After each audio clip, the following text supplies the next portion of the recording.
I think you put out that Bears video about 7 minutes after the game ended. What excited you about what you saw? Yeah, yeah. I went for an hour 30 too, which was a shocking amount of time to hear yourself talk. As my wife would say, highly enjoyable for myself. But yeah, I mean, I listen, I think what was most interesting, what my big takeaway was if the live TV shot would have been zoomed out, right? If we wouldn't have been the TV, you know how it's all zoomed in, nobody likes it. But if it was zoomed out and you could see all 22, I think when the Bears fell down big, we would have all felt a lot better because I actually think like I keep calling it a fluke and I hate that word. It's almost like the less probable outcomes happened consistently to the Bears to the negative on third and fourth down early, which then I think led to obviously the huge deficit. Like just think about on the same series, you get the Cole Kmet drop, which was it a drop? Was it a fumble that the Bears recovered for a first down? You'll never know, right? We ruled it a drop. Then we get the semi bad snap that we have Luther Burden wide open on a shallow cross and the ball gets batted down. That's third and fourth down. Like two, not really highly probable things happen in a row.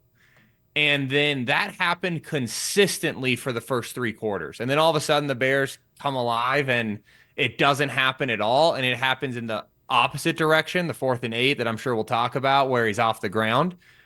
Things like that consistently happen. Then all of a sudden you make a run. So it was interesting because I actually thought we were going to see a lot of stuff early in that game where this offense struggled.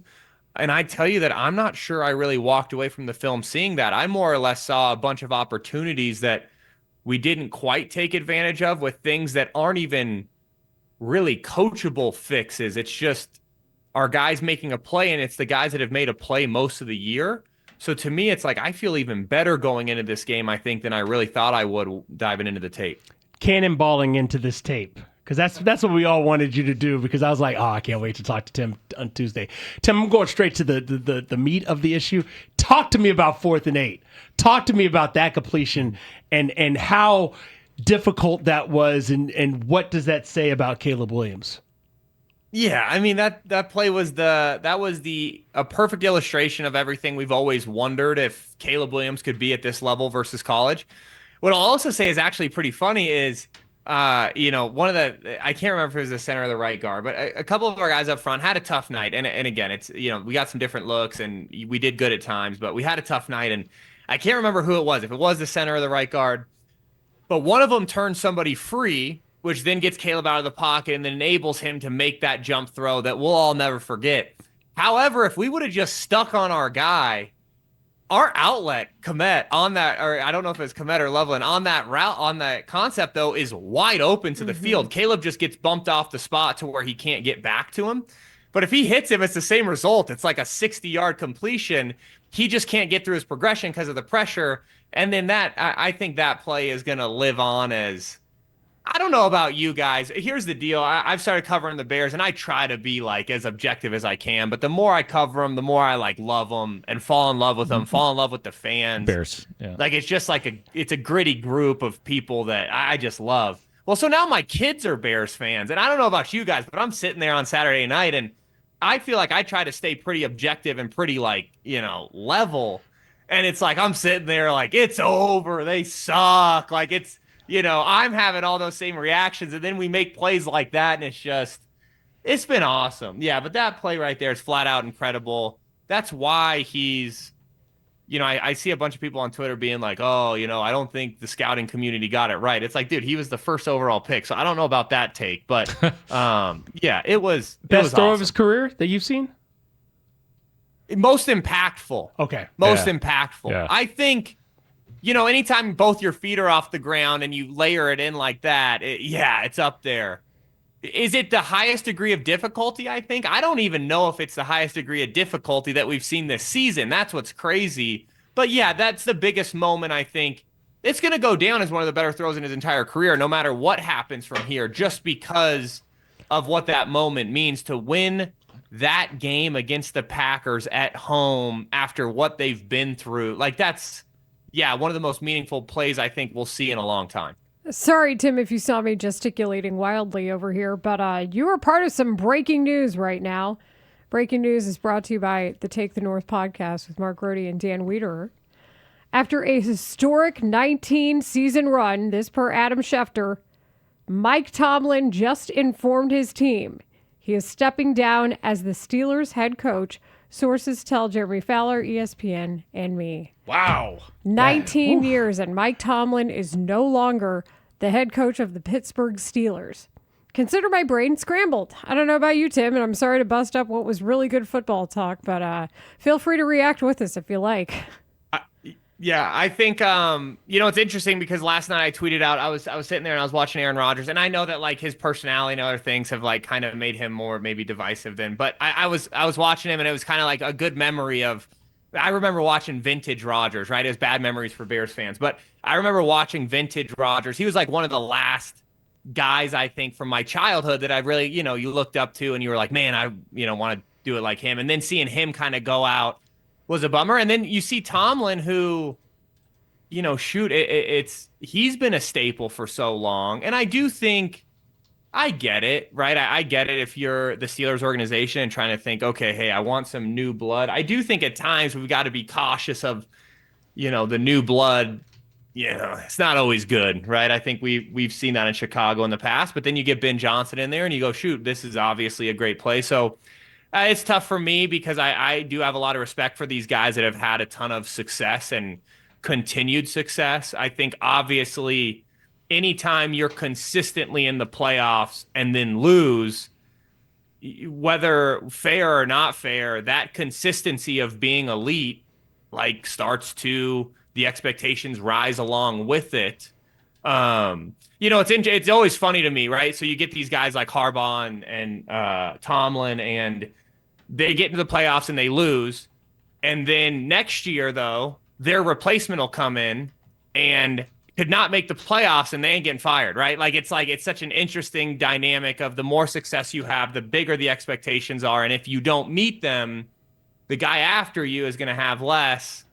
It'll be interesting to see. It's going to be probably a vacuum, kind of like what we had at Alabama this year, I think, with DeBoer, to where the guy will get more chances, but simultaneously you're always getting kind of compared to the previous staff. So it'll be interesting to see who they get to come in there. Yeah, it will be interesting. It'll be interesting to see what Mike Tomlin's next move. I mean, everybody just assuming it's going to be television, but I would imagine there's going to be a ton of teams that'll be knocking on his door. As we talk to Tim Jenkins, the founder of Jenkins Elite, here on Rahimi, Harris, and Grote. And Tim, just getting back to the Bears game. So there was the 4th and 8 throw to Rome Odunze. What about the 25-yarder to DJ Moore? The play that was set up, the bite on the screen, and just even DJ Moore, as he discussed with us around his locker, so it was hard to, like, with those bright lights out there, like a receiver looking up at those balls, like some of those are, you get your eyes stuck in that light. It's not easy.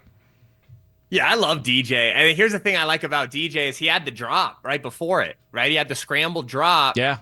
And then I pointed out on the film breakdown, and he'd never gonna tell the media, but dang well if I'm in that locker room, I'm giving a hard time because he was gonna body catch that no matter where that ball came in, right?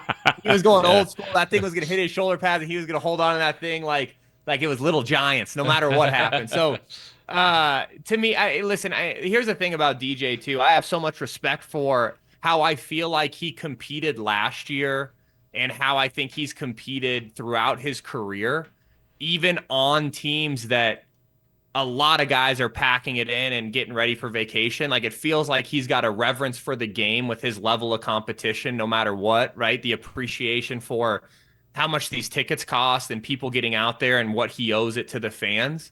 For him to be the guy that has the drop, your heart broke for him, but then for him to be the guy that then ends up catching it and essentially having 2 game winners against the Packers, I don't think there's a more deserving guy. So to me, that was awesome. The scheme, of course, the tackle over aspect of it was great. To me, what I love, though, is just that it was set up from basically the first 3rd and long, right? They throw the screen out there on the first 3rd and long. It's a big conversion. I like Ben's instincts there to, okay, hey, you get a big play on 4th down, right? And the 4th down, it's funny because everybody's all juiced up about the scheme of the fake screen touchdown. What we're not juiced up enough about is, and I don't know if it was third or fourth down, but when we hit Swift in the flat, Yeah. right after DJ's scramble drop, we then hit Swift in the flat, but what nobody notices is that was on the quick cadence. So it's like we lined up, we're in basically like a wing set with Swift as a wing guy. We're making this linebacker who's used to playing run, navigate through traffic. He's in the midst of communicating, and we hit him with a turbo. And it's like, boom, ball snapped. Everybody doesn't even look like they're supposed to be ready. That's how that thing's supposed to look. And then your ball's out in the flat. Like that to me was an elite level scheme. Like I appreciate the shot play when you're on the fringe red to score. But like to me, I'm always so in love when you find a third or fourth down, an easy pickup. Like those kind of downs and distances as a play caller and a quarterback are such a grind. Trying to sort through who's the pressure look, what coverage are they in. When you can then steal a couple throughout the game based on just, more or less like a get 'em play, right? Where it's like, hey, we're just going to quick cadence you when you think we're in the midst of one of our shifts and motions. Like that to me is awesome. That's what I think gets me most excited. Of course, I love the fake screen touchdown and him going for the throat after a big play. But I do think we don't talk about that play enough where it was, man, the quick cadence. We have the right personnel out there. That was pretty. The other one's awesome. But to me, that third, fourth down was, I think, the better call, the better scheme. This is all great stuff. We're talking to Tim Jenkins, our quarterback guru, here on Rahimi Harrison Grote. And Tim, as a watcher of ball, a lover of offense, and somebody who's not only studying the Bears, but you also know a thing or two about offense in the rest of the NFL. What do you think about the matchup between the Rams and the Bears just from a schematic standpoint and from a inspirational standpoint when it comes to how modern offenses are constructed? Like, I think this is it's fun if you really just like watching what the NFL has evolved into. Yeah, I'm not gonna lie, team. I love you guys. I was hoping for a Philadelphia win.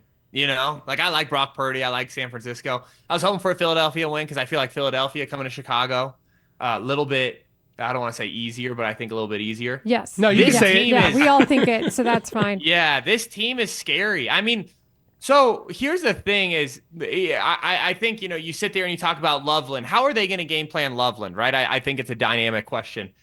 How are the Bears going to game plan Puka? Because you go watch the first 3 completions from Carolina, LA. Puka lines up in 3 different spots. He lines up in a tight split to start, easy completion. Then he lines up in a wing split where they motion him to fullback. They throw it out to him, easy completion. Then they line him up at tailback and he runs Viper for a touchdown. Those are the first 3 plays. So to me, you sit there because it's so easy to sit here and say, let's double Puka. It's like, good luck, dude. How are you going to double a guy that you have no idea where he's going to line up? Because it's like, what are you going to do? Just dedicate 2 defenders to him? Because to me, Colson Loveland presents the same argument, which is you don't know where these guys are going to line up. So it's like, okay, let's just follow 2 guys around Puka or Colston. Then you forget that, guess what? Ben Johnson and Sean McVay don't spend all offseason in Cabo sitting by the pool, drinking, drawing up only pass plays. These dudes are drawing up run plays too, right? So you need the extra guys in the box. It's a fascinating game. I do think, like, I've said this and I hate saying it, but I do think it's the truth. We have to figure out how to keep this thing tight, and it can't be slow our tempo down to keep them off the field. Like, I think that's playing to lose. We need to keep up with them. If this is a tight ball game down the stretch, I lean Bears. If you tell me, hey, Tim, somebody wins this game between 1 and 6 points, I think it's the Bears. If you tell me, hey, Tim, somebody won this game by 17, I hate saying it, I think it's the Rams. Like, I see them as the more lethal threat in a runaway game. However, if this Bears team sticks around, I think there's a lot of stuff to how they've been winning, and I think they can pull it out. I'm not going to sit here and lie. The Rams offense scares me to death. And Jordan Love, I think they were executing well. I don't think this Rams team is the Packers. I think the Packers are good on offense. I think this Rams team is much closer to San Francisco, and we saw how that went, where it was, we just need to keep up with them. There was going to be no second half where they go 3 and out 9 times, right? So that's just what scares me about this team. I don't know about you guys, but you watch the end of that Carolina game, and I feel like, I hate advocating for sports betting, but I'm big on the live money lines right now. I felt like the Rams coming back to win that when they went plus money was the easiest bet I've ever made my whole life. It looked like they were going routes on air, and it was to win a playoff game. Like, if that doesn't scare you into not playing soft coverage, I don't know what will. I think your game plan this week, if you're a defensive coordinator, has got to be, hey, high variability in our pressure looks. We're going to heat them up. Stafford very well could gash man coverage and our heat zone, but I'd rather live in the world in which he's gashing us under duress and we can potentially make a negative play rather than, hey, we're going to play quarters and just let him essentially walk down the field. My thing is, if the Rams beat us, I want Stafford to be questionable next week. And I don't mean that in like a negative, like, let's hurt him. I mean it in a, you're getting after him within the whistle consistently. Like, that's what you have to, I think, go into this week. That has to be the game plan. If you're going to let him hit his back foot and you're going to play bend but don't break, I don't see a world in which we come out on the right side of it. Hey, real quick, Tim, because you just said what you said. I think one of the ways they can do that is by running the football. You mentioned the Eagles and why they were a good matchup because they were so dominant in the run game. Is there anything you're seeing with what's happening up front that makes you think that they can get back to running the football like they were earlier in the season? Because they only had 93 yards rushing against a Packers team that's pretty beat up. Yeah, I think, if you look at that, the Packers had a bunch of run fronts. What I tell you is, I felt like when it was needed, that to me, that Swift touchdown where you're on the 6-yard line and he's untouched, that's a sign of an elite run game, in my opinion. Now, listen, I get that the yardage production wasn't there. I do think that was, I think a lot of it was how the Rams were, or not the Rams, sorry, how the Packers were playing us. I do think we saw some critical drops in which would have elongated these drives. I think we would have seen a high-scoring shootout had we made a couple more plays, like just our receivers catching the football, and we wouldn't have felt like the production was down because I think eventually the Packers would have kicked it back into too high, and then we would have been able to run the ball more effectively. So I think that was more or less just like the game flow, I think, shifted that way because we weren't executing in the shots and the quick game, which then made the Packers feel like, oh, we're going to stay in this, which is also why I believe we were able to then generate chunk plays when we're down multiple scores, was because, oh, hey, we haven't done it yet. So they stayed in the defense that had been successful, and then it ended up biting them in the tail late in that game. That is Tim Jenkins. Tim, thanks for joining us and being a part of some big-time breaking news. That was great. Thanks, Tim. What a treat. I appreciate you guys. Y'all are the best. Hopefully one more great week, and then another week after that. There you go. Don't stop now, boys. Playoff mentality for Tim Jenkins. If you want to watch his breakdown, all hour 30 of it, go to YouTube. It is always a great watch. All things QB.